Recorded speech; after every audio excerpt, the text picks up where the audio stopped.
Noura Ghaith has lived all her 10 years with HIV.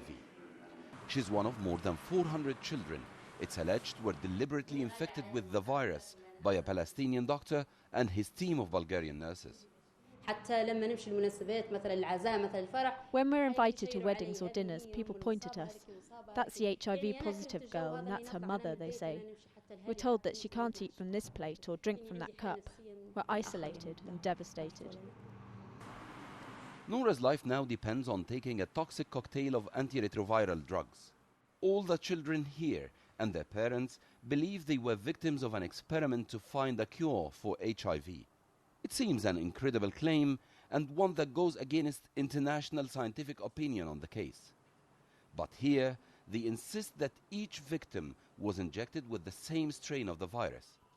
If it had been accidental, the virus would have mutated from person to person. The motive in this case, probably they were misguided. Those people were misguided by a third party that convinced them that they're part of a great scientific experiment to finding a vaccine or something that horribly went wrong.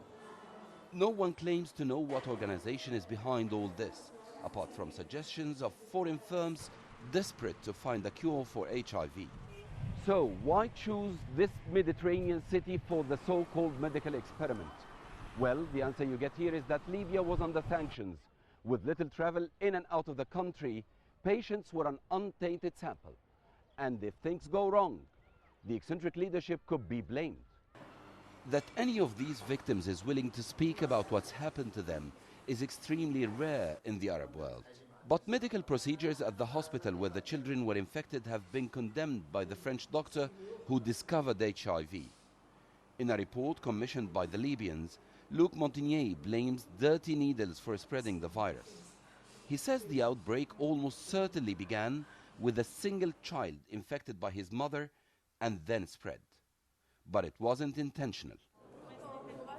That latest report may be presented to the court for Wednesday's hearing. But if the doctor and the nurses are eventually freed, it will be down more to international politics and compensation deals, rather than whether they are actually guilty or not. El-Kahky, Al Jazeera, Benghazi, Libya.